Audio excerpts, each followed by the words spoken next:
Welcome everybody, and thank you for joining us today for our online session on understanding childhood deafness and how we support families. Today's communication support, we have two British Sign Language interpreters, so let us know in the chat if you need to access them. We can give you multi-pin function. Interpreters will change every 15 minutes or so, and we'll pause briefly while we do that. Closed captions can also be accessed today, and instructions are in the chat on how you can access them. You can change your own screen view by clicking on the view button so you can see pinned or all participants. So my name is Anne McRae, and firstly, I'm a parent to twin girls aged 24 who are both profoundly deaf and have one cochlear implant. We found out they were deaf when they were just 6 weeks old and went through the journey of trialling hearing aids before getting a cochlear implant just before they turned 2. And we actually chose to have them implanted on opposite sides for 2 reasons. One, to stop them pulling each other's implant off when sitting next to each other in the buggy. And also, as they were identical twins, it was a great way to tell them apart. And actually, their teachers loved us. I am also an advice and guidance officer with the National Deaf Children's Society and form part of a team that covers the whole of the UK. My area is Aberdeen, the Highlands, and I go right up to Orkney and Shetland. And it's just fantastic to be able to offer support and share information with all the families and professionals that I work with. Originally, I started off as a volunteer with the National Deaf Children's Society, which led me to be a parenting course facilitator for our Raising a Deaf Child course. And currently I'm delivering a 6-week block to a group of parents. And we cover topics such as behaviour, feelings and needs, building your child's self-esteem. And there are about 21 topics in total. So the National Deaf Children's Society uses the term deaf to refer to all types of hearing loss, from mild all the way through to profound. This includes deafness in one ear or a temporary hearing loss such as glue ear. And you'll hear lots of different terminology to describe a lack or loss of hearing. Families may also describe their child as having a hearing loss, a hearing impairment, or be hard of hearing. And parents may also use their child's level of hearing, including mild, moderate, severe, or profound, or describe the deafness as one-sided or as a result of glue ear. Sometimes we also see parents describing themselves and their children as deaf with a capital D. This would be a way of telling others that they see themselves as part of the deaf community. Today, we're going to be giving a brief overview of childhood deafness in the UK, and we'll be highlighting those areas in which deaf children and their families benefit most from support. We'll be talking about the prevalence of deafness and additional needs, and we'll be covering how and where the majority of deaf children are likely to be educated, and also the challenges they face within the education system, and the support they receive both in school and from specialist professionals. And finally, we'll provide some information about how parent-carer forums can support deaf parents and what we can do to support you. So we're going to have a poll asking, do you know how many children are born to hearing parents? So 1, if you think it's 50%, 2, 63%, and 3, 90%. Let's give it a minute for the answers to go on there. We've got a lot at 90%. Question 2 is how many children become deaf during childhood. nobody at 75%, some at 50%, and some at 25%. And 3, how many children will experience an episode of deafness during childhood? A lot of 80%, it's going up, and 50%. Just give another couple of seconds on that. Okay, thank you for popping in your answers there.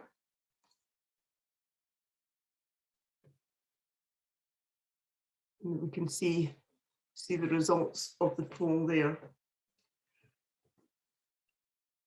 So 90% of children, deaf children, are born to hearing parents. And for many parents, the diagnosis of deafness within a few weeks of birth may not only be very unexpected, but also completely new.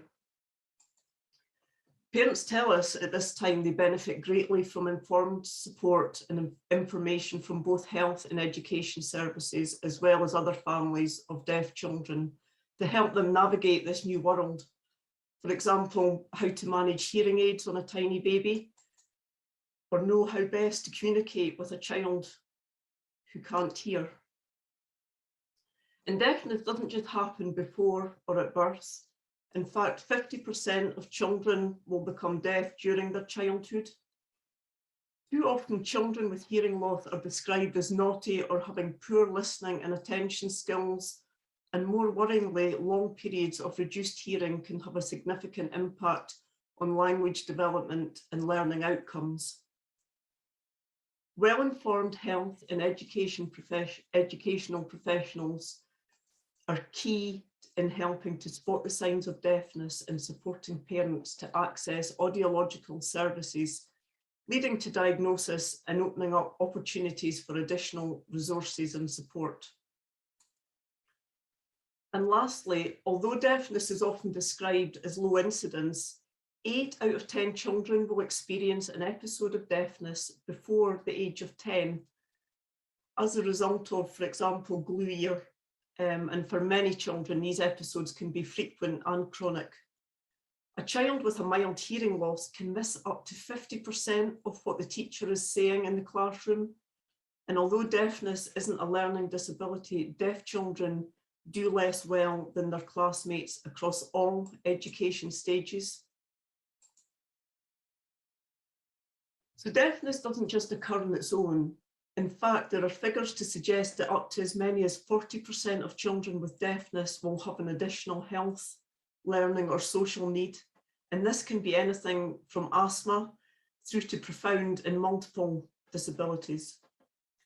For example, we know that the prevalence of autism is higher amongst deaf children, and that deafness is also part of many syndromes, such as Down syndrome, or as a result of a virus such as cytomegalovirus, or CMV. And we often hear from parents who have children with more serious health conditions that the deafness is seen as a secondary or overshadowed. Yet for many children, access to sound and communication is a lifeline in the world, which can be confusing and scary. I actually remember delivering a Raising a Deaf Child course to a group of parents, and there was only a couple of parents attended who had children who were deaf with no other issues. And it was interesting because, to begin with, they really felt their issues were less important than the parents whose children had other additional health or learning needs. And actually, once we spoke about the importance for children to access sound in any form of communication, they felt really a lot more at ease to take part in group discussions.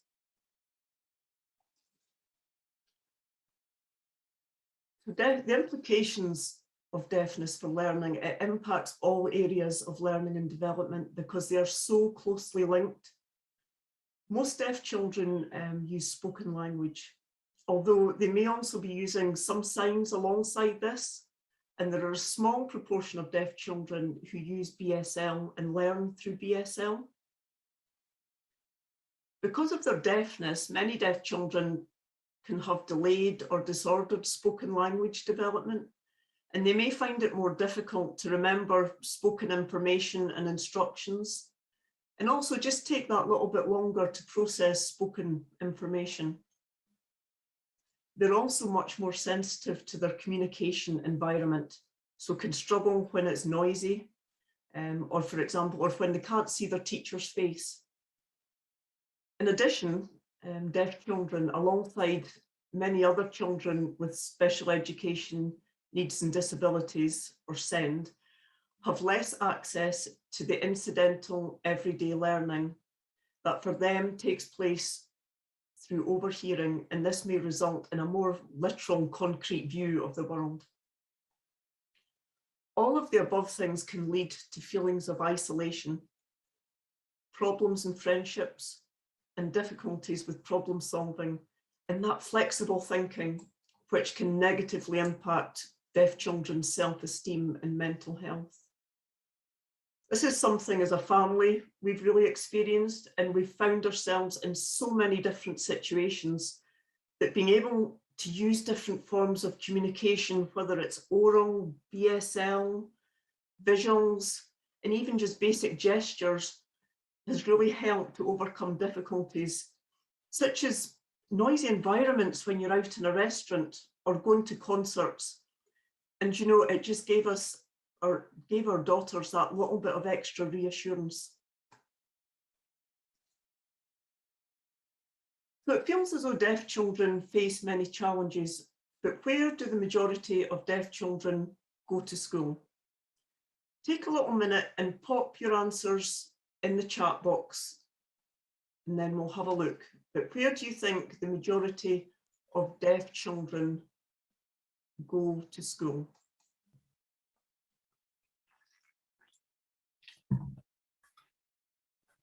Just swapping interpreters as well, that's great, thank you. So anybody got any ideas where they think deaf children go to school? We've got mainstream schools, mainstream, he's got at home.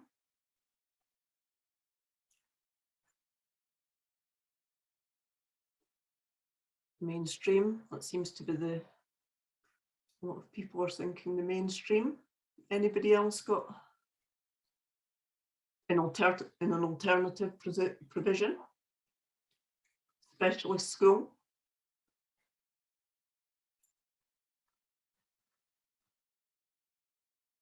That's great, thank you. So we'll have a little look now. Oh, we've got museums, libraries, etc. Mainstream. Okay, so surprisingly, the majority of deaf children attend mainstream schools, with just a small percentage in resource provisions and special schools for the deaf. And even more surprisingly, despite their significant language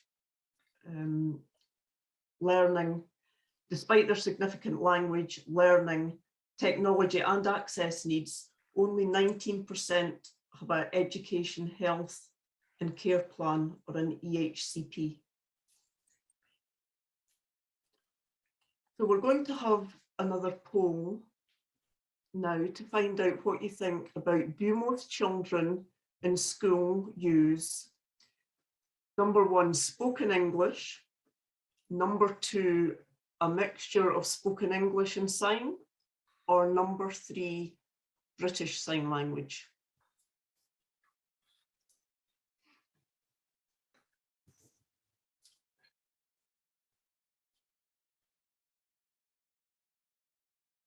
A mix of spoken English and sign in the lead at the moment. Still some for spoken English. So how do most deaf children in school communicate?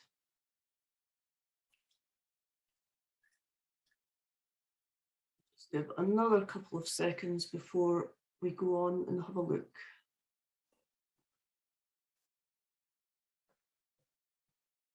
Thank you, everybody, for putting your answers on there.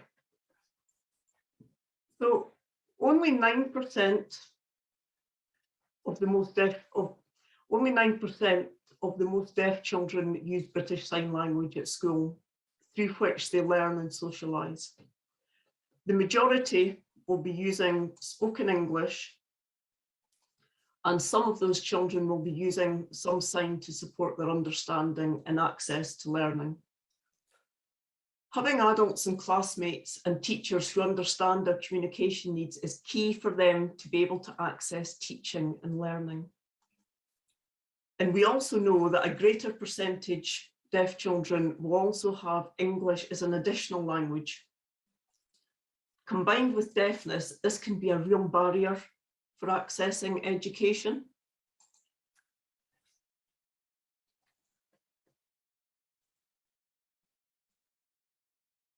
Unlike many other children with SEND or special educational needs and disabilities, deaf children and their families receive support for education from diagnosis.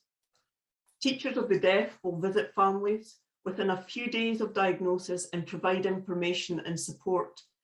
Personally, this is something I was so grateful for, as these visits provided us with so much reassurance, as we had absolutely no knowledge about deafness or the options about the journey ahead.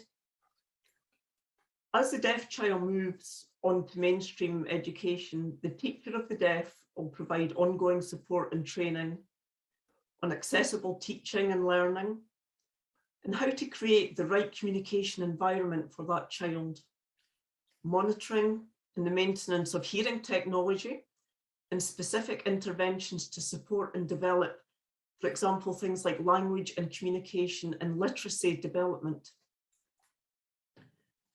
However, not surprisingly, similar to every other support for children with special educational needs, this resource is finite.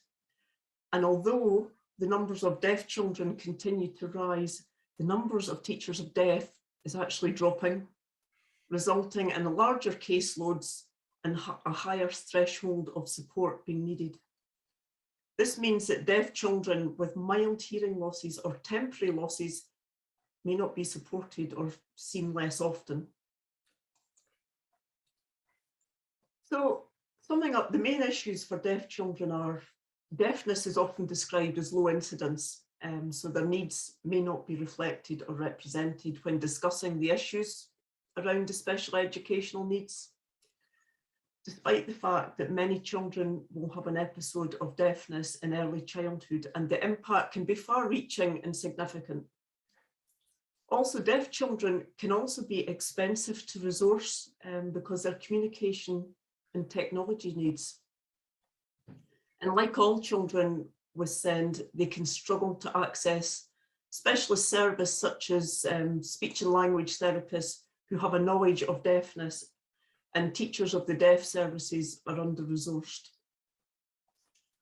Although it should be seen as desirable that so few deaf children have EHCP plans, often there's a focus on statutory services and meeting the needs of children with EHCPs, which will draw resources away from those children who don't have any plans in place. And finally, there is a real lack of knowledge in what we often describe as deaf awareness in education, and specifically in mainstream schools.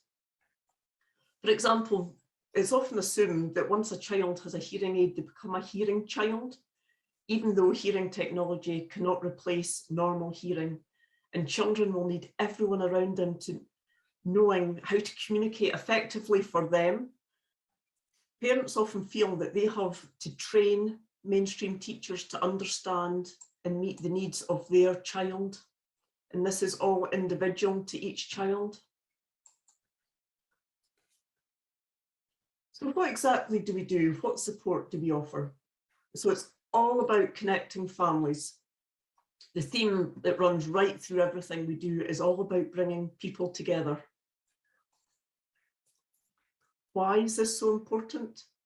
Well, the information we share is so vital from the very start of a family's journey, all the way through the early years and way beyond.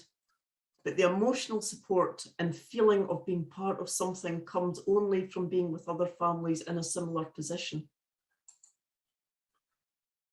And what do families get out of it? a feeling that they're not alone. Isolation has been a key issue during this last year, and for many of us before this time as well. When a child's diagnosed with a hearing loss, their family may try to be supportive, their friends may want to be there for them, but actually that real empathy and understanding of what they feel and what challenges they may face come from the support of another parent or carer who's in that same position. So how is this changing our world today? One thing the pandemic has taught us is how we could connect families in so many more ways, and we'll talk to you more about that as we move forward. So here's a list of some of the services families can expect to access if they become a member. We've got online information sessions, workshops and training, peer support, helpline, which has so many experts you can talk to, local groups, and the website and resources, which you really have to, there's so many there, you have to go on and have a look, and social media. And the membership is free and gives families full access to everything we offer, and it spans all age ranges from newborn right through to 25. So as we work towards bringing back in-person events, we will still have a large choice of online sessions available for parents right across the UK. And these sessions are free, they're on Zoom, and any communication support can be provided. Topics include parents new to hearing loss, technology at different ages and stages, boosting your child's self-esteem, sleep. We have navigating benefits, hearing care, home learning, and starting school. We're going to just have another little poll for you about what do you think our most popular online session for parents is. So we've got 4 of our top sessions here for you to choose from. We've got navigating benefits, sleep, technology, and starting school. So what do you think our most popular online session for parents is? We've got starting school ahead at the moment, some for technology, some navigating benefits. Nobody gone for sleep at the moment. We'll just give it another second there. Okay, that's great, thank you. So we've got starting school seems to have been the most popular answer there. But no surprise, if you're a parent, it's sleep. As parents, it's important to us that our deaf children sleep well, but also for us as well. So some of these may be really helpful to parents as they start their journey, and others may be more suitable later on, depending on the age of the child.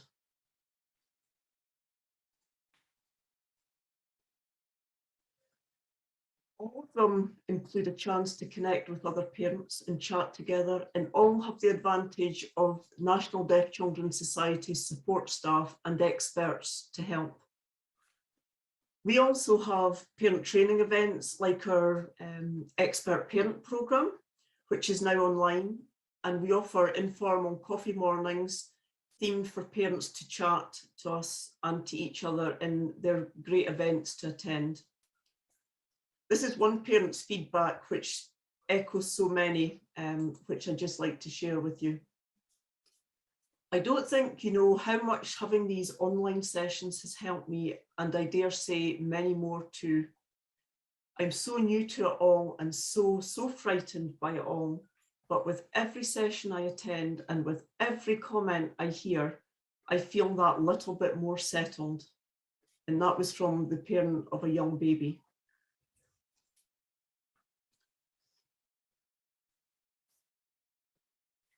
So our website and resources, which you really have to go on and just explore and have a look, because there's information on just about everything. There's your community area, which is great for parents to ask questions, and there's lots of different threads on different topics.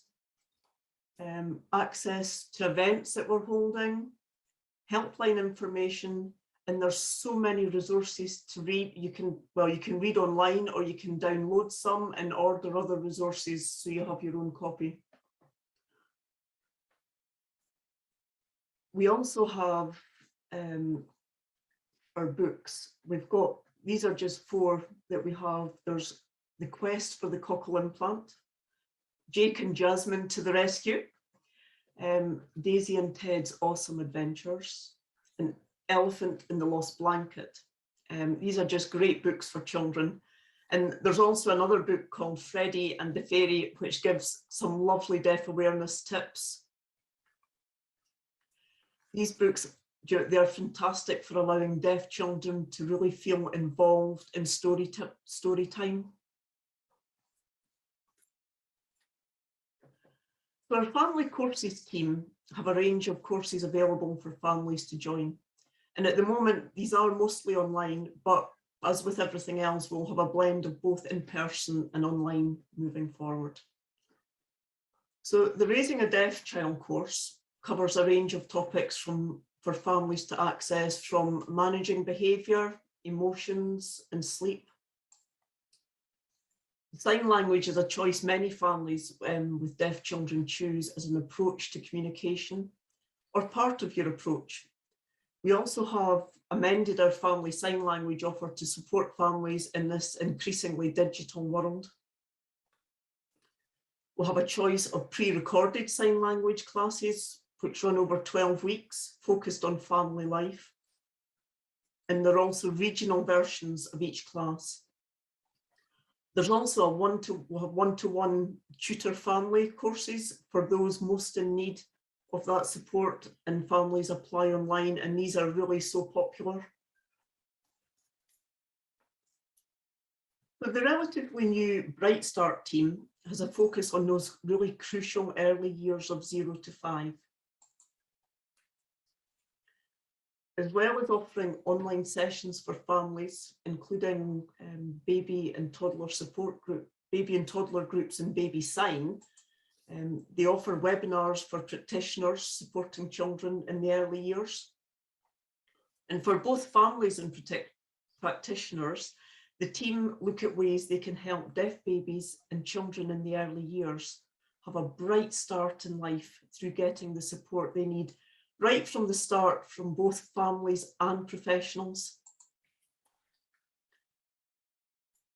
Their strategy is a bright start for every deaf child, through a child-centred approach. This slide just shows how, by families and professionals working together, we're providing that bright start for children right from the start. It's providing the vital information that they're needing. Their strategy is a bright start for every deaf child through a child-centred approach. Just going to swap interpreters. Thank you, we'll just pause. Okay. Thank you. So we have a dedicated priority families engagement officer who works to make sure we have the knowledge and resources available to make sure we can make our work inclusive and accessible for all parents, especially those from priority families.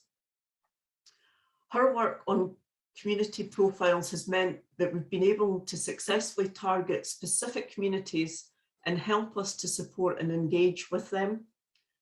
And our officer is currently doing a pilot project aimed at the Muslim community and working with the Jewish Orthodox community. Local groups are also a huge way that families connect.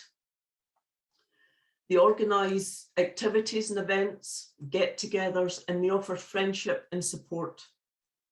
Some operate as local charities in their own right, and others are just WhatsApp groups and Facebook groups chatting together, including it gives information about schools and local services, technology, the apps that are out there, and equipment available too. Education tips, entertaining advice and ideas for kids, keeping parents connected and saner, and sharing all our information about the brilliant online courses and events. And actually, even during the pandemic, groups continued to reach out to families with online events and local groups. We actually have some really confident groups who are able to support families in a variety of ways, online and now and again in person. Another quick poll for you. We're going to have a look at UK-wide. How many local deaf children's societies do you think there are?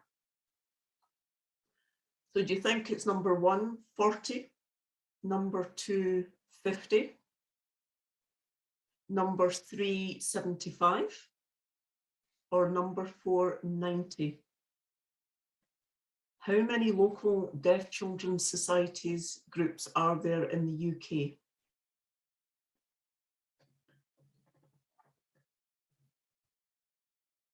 (40 and 75), about equal thoughts at the moment. Some have gone for 90. Another couple of seconds and we'll see what the answer is. Thank you, everybody. So there are actually about 90 groups, which is a great number of local groups out there. So every day we're updating our blogs, which you can access from our main homepage of our website.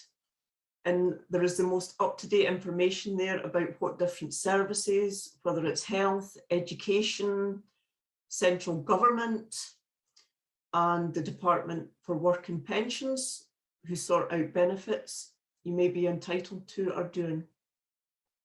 There's also information there about issues deaf children and families are facing at this time. This slide is just showing some of the current early years blogs, topics such as enjoying nature and the outdoors with your deaf child, supporting your deaf child at bedtime. Another one, how to support your deaf child playing with their hearing sibling, and creating daily routines for your deaf child. But it's a great bit to go on and just have a look and explore how much information there is on there. So as well as our information sessions, we also have other ways of supporting parents and families. We've got our parents as partners. Here parents can find out how to become part of their local children's hearing support services working group, or CHSWG, and improve services for deaf children. At our Parents as Partners workshop, we show parents how to get involved at a local level and make sure that all deaf children are getting the support they need. And we really encourage family involvement every step of the way.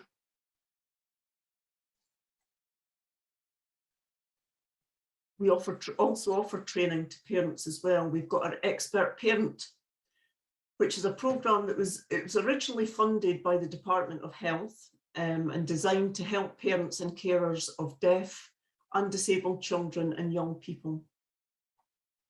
Parents learned how to navigate health and other systems and actually better understand how they might work to improve outcomes for their children. Since then, the programme's been adapted on behalf of the National Deaf Children's Society. It focuses on services that support deaf children, including health, education, and social care. We also have Families Leading the Way, which is a series of free workshops to help your parents feel more confident about taking action and getting involved in things that make a difference for deaf children.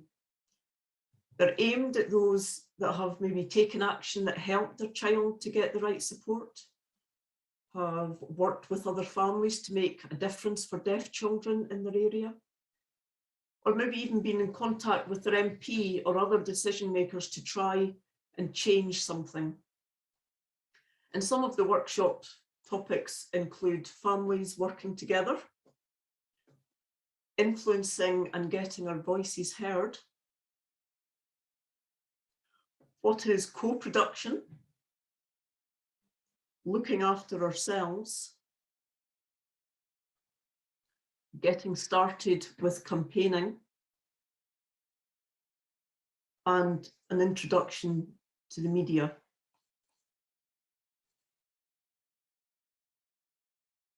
So parents can really make a difference as they have a unique overview of all the services that support deaf children, and our strategy puts them at the heart of improving those services. So, as we said, you've heard that we offer support, training, and a dedicated local engagement team that support driving that forward. Here are some of the things that parents have shared with us about the training itself and being involved with local service improvement. We've got, I liked working as a team, supporting each other and listening. I feel more confident and understand more about the role I can play. Their involvement, we are being treated like we have a valued opinion, and I enjoy going along to keep up to date with developments. I feed back about local services through Chiswigs and feel that changes have happened as a direct result of my work with the group. So it's all such positive feedback. Parents have also often told us that costs can be a barrier to accessing meetings. This might be the communication support that they need, or when meetings are face-to-face, having travel or parking. So we've listened to this, and now the families team have a grant scheme that we can link parents to so they can access that financial support that they might need. At a recent training event for parents, our local engagement officer attended with the trainer that day. From this, she was able to introduce parents directly to their local Chiswig and saw parents start to attend and have their say. The workshop enabled parents to share their issues locally and help raise our awareness of what families' priorities were.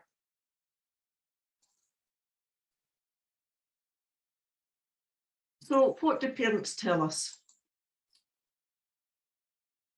We've heard some really positive feedback from parents of deaf children about being part of their local parent carer forum, and just really want to share with you a few of the stories. My local parent carer forum has strong links with the local authority and is very effective in helping to shape local services for children with special educational needs and disabilities. When statements were being replaced with education, health and care plans, members of our forum were invited to be on the interview panel to recruit EHCP coordinators. This was so helpful. And that was from the parent of a deaf young person. I've really benefited from being a member of my local parent carer forum. They provide a range of activities and supportive resources for parents. My local parent carer forum has good links with the local Chiswig. I think this has helped to address issues that impact on deaf children.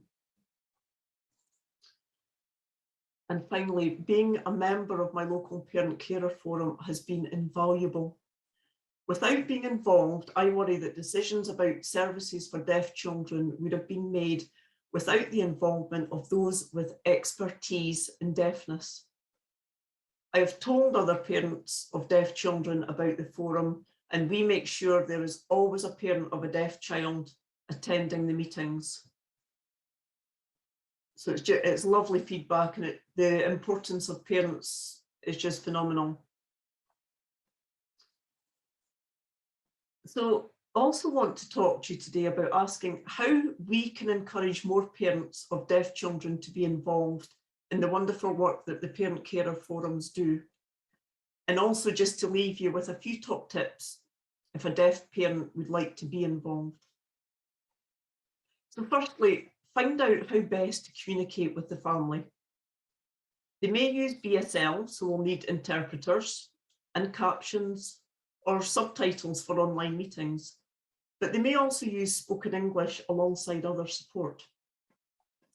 Encourage simple rules into meetings, such as raising your hand before speaking to allow the deaf parent time to see who's talking, and try to encourage members, not to talk over each other or interrupt.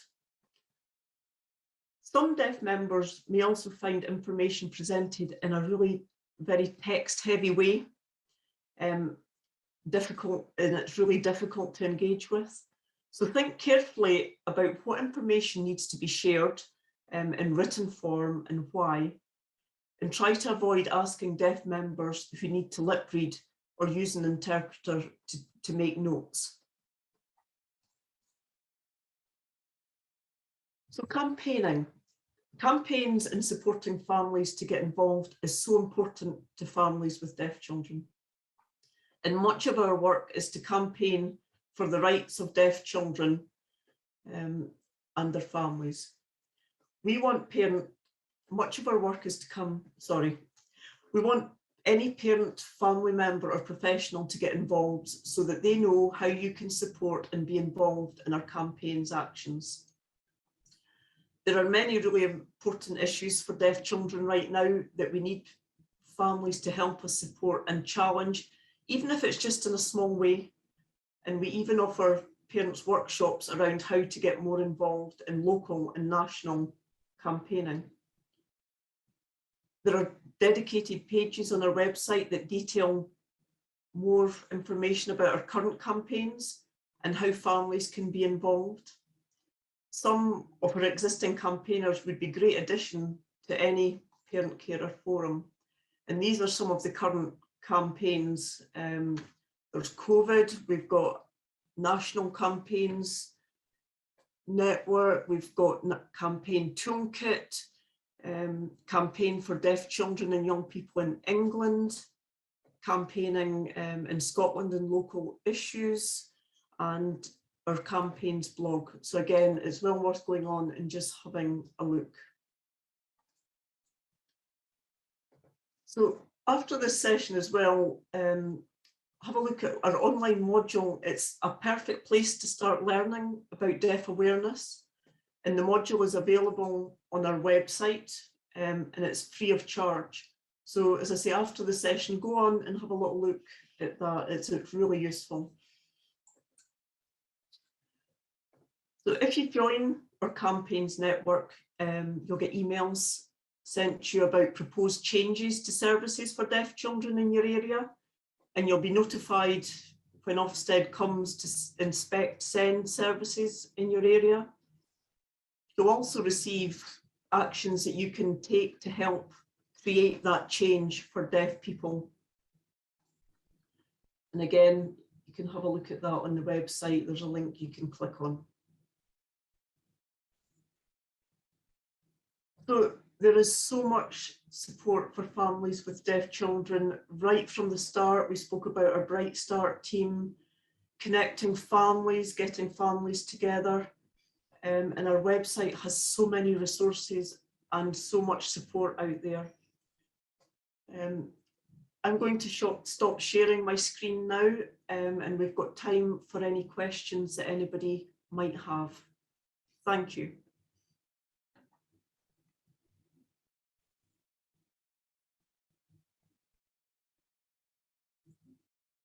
So we've got, it says, I work for a pan disability charity. I wonder if support is available for those with audio processing disorder or other linked issues, people with communication problems, global delay, etc.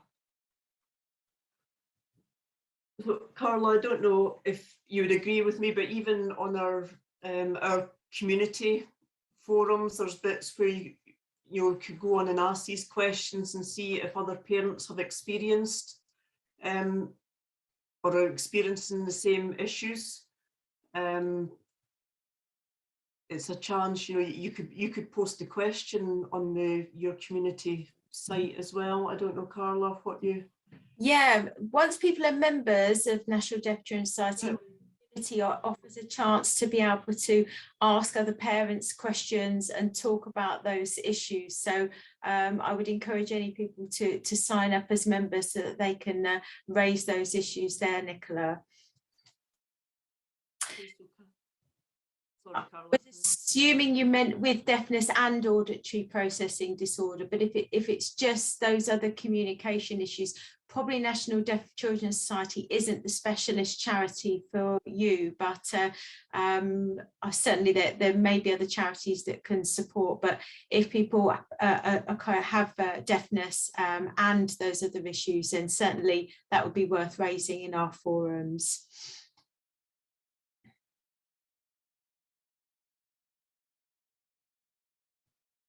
Good links there for forums to share on their social media and with their membership.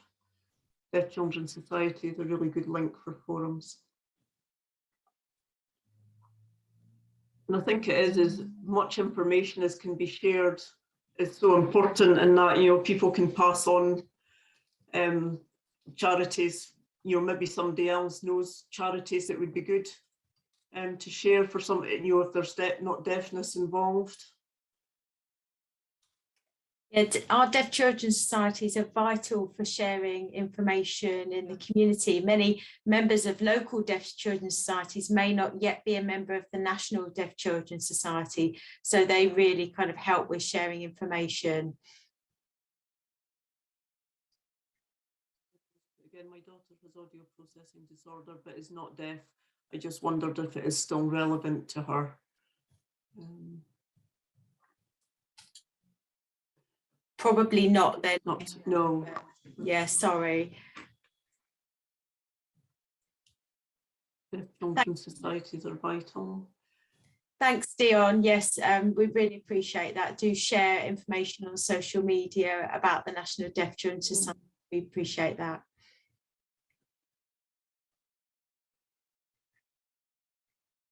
I think that's it, Anne. There's no other questions coming in. That was great. Thank you, everybody, for joining us today. Really hope you found it useful.